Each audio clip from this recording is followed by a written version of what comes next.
Matagal nang usap-usapin ang nawawalang Yamashita Gold na sinasabing nakatago lamang sa iba't ibang sulok ng Pilipinas. Sino nga ba ang hindi pa nakakarinig sa tune-tuneladang ginto na tinago ng isang general na Hapon noong World War II?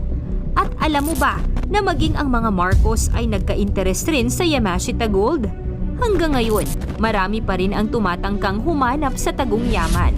Kaya sa kasalukuyan, nasaan na kaya ang Yamashita Gold? At saang parte sa Pilipinas kaya ito posibleng naitago? Yan ang ating aalamin.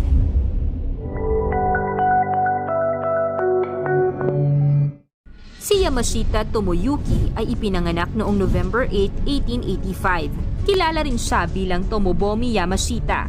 Siya ay isang convicted war criminal noong World War II at ang general ng hukbo ng Imperial Japanese Army. Siya ang nanguna sa mga Hapon sa pagsakop sa teritoryo ng Malay at Singapore.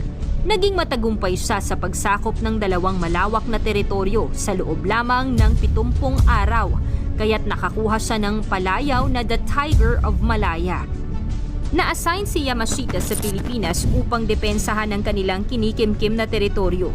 Ngunit dahil sa lakas ng mga Allied forces ng Pilipinas, nabigo ang puwersa ng mga Hapon at tuluyang sumuko noong Agosto 1945. Matapos ang digmaan, kinasuhan si Yamashita dahil sa iba't ibang war crimes na ginawa niya, pati ang kanyang mga hukbo, tulad na lamang ng pagpatay sa mga inosente at iba pang mga karumal-dumal na ginawa ng mga Hapon noon.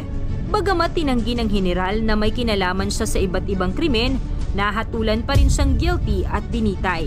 Bago pa man namatay si Yamashita, maraming mga usap-usapan na naitago muna ng general ang kanyang mga ginto sa Pilipinas. Sinasabing ang mga ginto ay nakaw ng Hapon mula sa iba't ibang bansang sinakop sa Southeast Asia. Pinaniniwalaan na ito ay itinago sa mga kuweba, underground tunnels, mga bunkers at mga underground complexes. Hanggang ngayon, wala pa ring tiyak na sagot kung totoo nga bang may tagong Yamashita Gold.